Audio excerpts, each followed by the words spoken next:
Hi, this is Yolanda Vanveen from vanveenbulbs.com.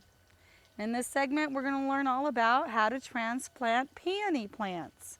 You can call them peonies or peonies or anything you want, but they're still a gorgeous plant that blooms in the late spring.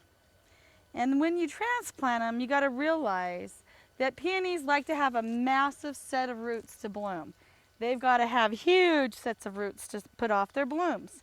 So sometimes it takes 1, 2, even 3 years to get a bloom. So when you're transplanting them, sometimes you've got to start all over.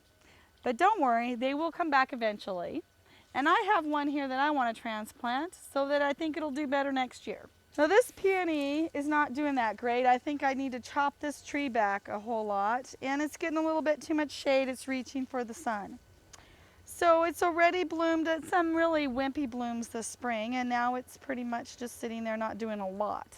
And I'm thinking about it right now, so let's move it. So the key is to make sure when you transplant or dig up your peony that you leave as many roots together as possible.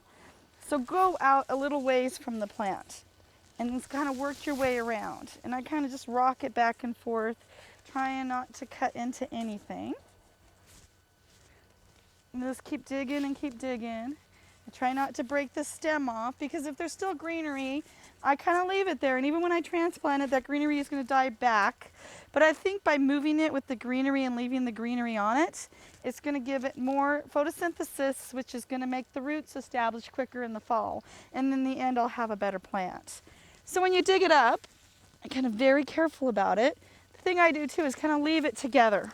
I try not to break them apart at all, unless you do have a plant that's 50 years old and you have 50 stems coming out of it. Then you pretty much just kind of break all those roots apart and you'll have lots of different blooms. And if you notice, they're just little roots. They're just little sticks. So as long as you've got that stick and that stem, you're going to have a new peony.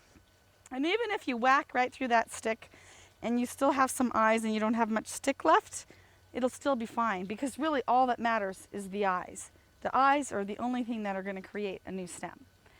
So when I transplant it back in another area, I make sure and pack them together. I like to do 2, 3, 4, even 5 plants together, because then they'll be crowded and they'll do better much quicker. So I'm just going to move this over a few feet so it's a little more in the sun. This area is a little sunnier than the other, just a few feet away, and I think they'll do a lot better. And it's getting to be fall, so it's a good time to transplant them. And I've tried not to take too much of the dirt off of this, actually, because it's growing well. The roots are getting established. And it's not a big clay rock-looking mass, so it looks pretty earthy. I'm going to leave it. So again, when I'm digging the hole, I'm trying to make the hole a little bit bigger than the roots, so that when they do get planted, they have something to grab onto as the roots develop. Because if it's just a hard, compacted soil, they've got nowhere to multiply to. An easy trick too is putting some compost on top, in the hole and above the plant when you plant it, and it seems to do a lot better that way too. So I'm just setting them in, and the trick with peonies is not too deep. You do not want to go more than 1 or 2 inches of dirt above that eye, because if you go 4 or 5 inches deep, they may not bloom at all, or they might not bloom for 5 or 6 years. So that's another trick I've learned with peonies, is never, ever plant them too deep or too wet or not enough sun. They do drink a lot of water, but in the wintertime, you want to put them in a spot where they're going to get a little bit dry out in between. Another trick that I'm learning about peonies is that in the Northwest, we don't get a lot of cold winters anymore.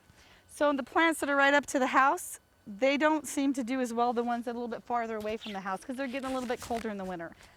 So get your peonies as cold as possible. Get them cold, because the colder the winter, the better the blooms. And if you just follow a few simple rules, you'll have peonies for years and years, and you can enjoy them too.